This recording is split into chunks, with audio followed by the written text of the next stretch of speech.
parce que affaire bi volonté la it. volonté itam pour bàyyi ko bokk na ci. ak am espoir ne. naan nga ci génn. di nga ci génn grâce à un système. quand tu n'as pas d'espoir c'est vrai que quand tu n'as pas d'espoir. non c'est vrai. lépp ngay foog ne mën na la ci génne quoi. topp des fois ñu dañuy topp jeu prostitution. drogue. mais c'est à éviter yooyu c'est à éviter. xam nga ñun. mais Samba dama gis benn xibaar. muy bànnati Farba dafa gravement malade. waaw nee nañ bi ñu ko lànkalee liberté provisoire bi daal dafa suspendre ses audiences maanaam ñi ko doon visiter ci tey la alxames. waaw pour des raisons sanitaires. te loolu démb la waaye ay mbokkam ak famille ñooñu moom mën na leen gis. dafa il est gravement malade.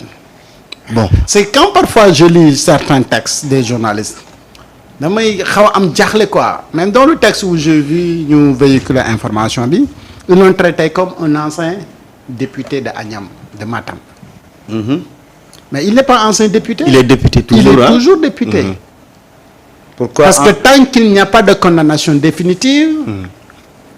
on ne peut pas lui radier étant député. et jusque-là son dossier est en instruction dafa nekk en cours donc il reste député. et il reste innocent aussi. oui présomption d'innocence. alors maintenant pourquoi ñoom ñu bëgg ko wax ne si dans le texte que je lis quand même ñu def ko un ancien député ça m'a posé un problème ñu ne il est gravement malade ba moo tax ñu suspendre c'est dit en début. mais bon c'est l'observateur qui donne l'information hein. Quand tu lis le texte tu as l'impression que les gens ont suspendu ces visites mais il faut aller ba ci presque fin bi ngay xam ne c'est sous sa demande moom moo demande à ce que ñi ko doon seet si bu ñu ñëw loolu kenn ku si nekk am nga ci droit Moustapha Diakhaté avant de partir à demander à tout le monde de ne pas aller le rendre visite il a le droit ndax c'est à cause de sa maladie ou non ça c'est des interrogations parce que je pense que ni bu fekkee ni il est tellement malade gravement malade comme on le dit il ne peut pas recevoir quelqu'un mais il ne sera pas dans les lieux de détention foofee ca Rebeuss il sera au pavillon spécial nañu waxante dëgg les gens ne sont pas inhumains hein c'est des êtres humains ils ne vont pas prendre quelqu'un qui est aussi malade comme ñoom ni ñu koy décrire di ko bàyyi en prison mais moo tax caaxaan yeeg manipulation yii am que les gens également ñu waxante ci dëgg. waaw. mais un jour les gens me disaient parce que étant même en prison je voyais Farba et chaque jour je voyais que dañuy wax ne il est malade mais waa ji may gis ni moom la gars yi wax ne bon je sais pas xaw ma ndax mais physiquement ni nga xool ko nii ak activité yi mun nekkoon ak ni nga koy diiree ci journal bi da nga naan mais journal bi moom fan la jëlee xibaaram yi. top gars yi mooy li ma lay wax rek. man dama gis xibaar bi rek. si tey ma ne Farba est gravement malade à ce point là. man de dama lay wax benn affaire. parce que xam nga démb ci ngoon on en parlait. ouais. donc ces avocats avaient introduit benn demande de liberté mais séance tenante donc le juge avait rejeté la demande. et aujourd'hui naturellement moom moo war a nekk jour de visite am moom jour de visite am. jeudi la ak Lat Diop.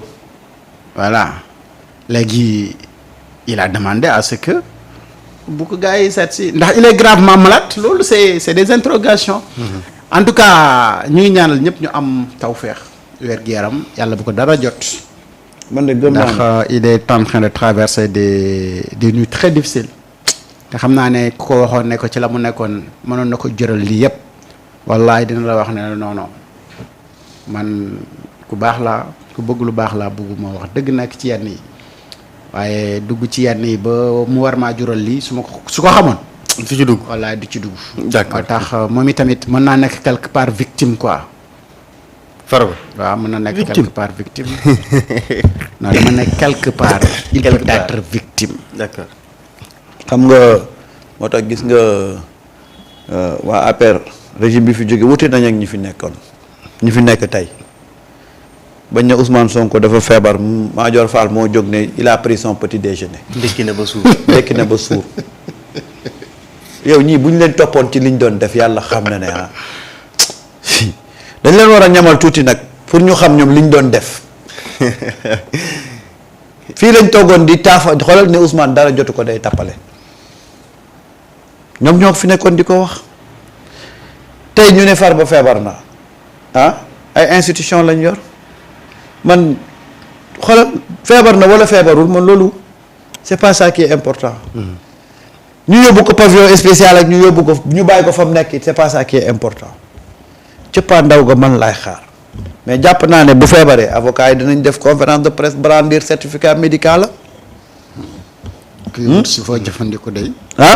ma ne ko kuy wut si foo jëfandiku day. waaw ko kay c'est un bon boo gisee jaasi sax téye ci de. voilà waaye jóg nii déggoo li ma la wax nee naa la gis nga li ñu bëgg a def ci xeli nit ñi du antu c'est-à-dire que on veut nous faire comprendre que après 1 mois 2 mois ñoom waratuñu continuer nekk ci kaso bi fan yii yëpp lan ngay dégg liberté provisoire pour diw rejeter liberté provisoire on veut nous faire comprendre ci suñu bopp ne ñii ils peuvent bénéficier d'une liberté provisoire à tout moment comme si ñoom jàpp nañ ne li ñu war a purger nañ ko alors que le dossier est en instruction qui concerne une affaire très grave mais comme dañu jàpp ne Sénégalais dafa gaaw a yërmande sur les deniers publics. waaw détournement de deniers publics. waaw blanchiment de capitaux. association de malfaiteurs. waaw yii yëpp ngay tudd nii. te loolu lañ bëgg a cultiver ñun ci suñu mind suñu conscience que comme def nañ fa 2 mois bu doon sanction la sanction bi war naa doy war nañ ko mën a ba non yooyu ñun yooyu yëngaluñu xam nga tey doo gisee li ñuy bind yëpp ci presse bi di bind xoolal demande yi ñuy wax liberté provisoire say dafa dem ba avocat yi daal dañoo taxaw ci buntu juge bi rek chaque minute ñu dugal benn demande liberté provisoire bu ñu rejeté rek journaliste bi mu ngi ci seen wet rek après daal di koy bind mais liñ ci jublu nag mooy li ñuy wax tout le temps rek c'est-à-dire que fi mu nekk nii on ne peut plus exercer une quelconque manipulation ci penc mi su feebaree ñu yóbbu ko fi ñu ko si le juge wala les autorités compétentes jugent que dafa war a dem hôpital na dem hôpital bu wëree mu delluwaat fa mu nekkoon ça c'est pas le problème des Sénégalais le problème des Sénégalais c'est que cette affaire-là il faut que ñu continuer ko jusqu'au bout ñun loolu mooy suñu préoccupation annoncer ñu qu'il est gravement malade on veut pas qu'il soit malade mais qu'il est gravement malade aussi ça va pas nous pousser à dire que on n'a qu'à mettre tout nañ ci teg kudd te bàyyi noonu mu jàll non feebar ak dund ñooy ànd s'il est malade souhaité wu ma ko na dem faju ji après la procédure continue. d'accord wala mu dem pavillon spécial merci doyen. waay man ngay jaajëfal di jaajëfal suma xarit Abdourahmane Ndiaye ak Dieynaba Sy ak Abdourahmane Ndiaye Falang. yow Abdourahmane Ndiaye Falang man booy yow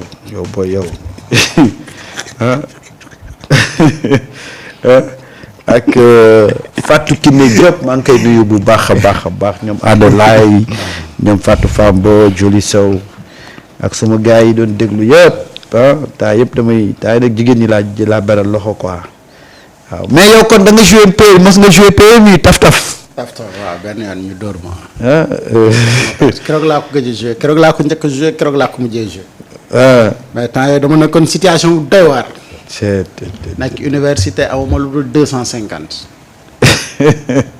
te njëgu ticket yi jeex na lépp jeex na. awma benn solution. tolluwaay la rek xaaral ma doxantu ba ci buntu bi rek xam nga boo génnee canal 4 bi noonu boo ko rombee rek mel ni kuy dem kër Ahmed Khalifa Niass. am na benn kiosque bu nekk foofu à ta gauche. jàkkaarloog école boobu maa ngi xam ne dañ fa doon def yenn cours la français laay fa laa dem xoos am remboursement ni damay xoosaat. yemoo ci nga xoosaat. affaire bi jeex. Biboulaye Touré mu ngi noonu de gis nga. moo tax man daal damay wax bonne chance boobu laa ca pare.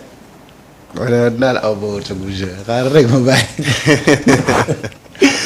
bu gën a ñaaw. ma dem daani doole. d'accord merci beaucoup. man daal li may ñaan nañ gën a bàyyi xel ndaw ñi temps yi ndaw yi ñuy rey bari na ci dëkk bi un problème bu ndaw rek ñu ne jam na ko paaka dee na. waaw c'est bëri na bëri na quoi bëri na. et puis la circulation également Samba. na ci gars yi lii xam nga tabaski bi avant de partir. on en a parlé y a eu tellement de morts ci tabaski ren bi. accident waaw accident. parce que personnellement dafa am benn moo xam ne dama ko ci romb fekk juste accident bi di am ñu am ko nga xamante ni déjà muur nañ ko ci tali bi quand tu sors Nioro vers Poste Kër Ayib et j'ai vu plusieurs accidents d'ailleurs ci yoon boobu après je me demandais mais lan moo war a xew ba accident war a mën a am fii parce que fréquentation bi c'est pas comme la RN1 et il y a eu des accidents mortels et sur la route de Louga également il y avait le bus également des étudiants de Kolda et entre autres donc yooyu yëpp lu mat a bàyyi xel la. ñu ñaanal ak sunu borom ñi nga xamante ni faatu nañ ci yàlla yërëm leen xaare leen aljana. li ñu fi bàyyi bu fekkee am na ñu fi bàyyi seen njaboot yeeg lépp yal na leen sunu borom may xolu muñ. Ramatulaay Thiam ndeysaan. nañu joxe nañu gën a daal am responsabilité ci li nga xamante ni moom la ñuy def di sant di gërëm ñëpp ñi nga xamante ni ñu ngi seetaan Biboulaye Touré Fatou Tunkara Ayba. Fatou Fam Mbodj gëj naa ko dégg gëj ko gis Binta bu dëcc Fall fële ca Maroc ñu ngi koy ziare moom tamit ak tous les internautes de Sunugal 24. wolof daf ne ku lim juum. foofu nag wolof moo juum. boo limee nag loolu matal ku lim doo juum mais doo matal. parce doo matal que ñi nga tudd yëpp bëgg nga leen tudd mais dafa am ñoo bëgg a tudd te tuddoo leen. tuddoo leen mooy mataloon. Ramatulaay Thiam ñu ngi koy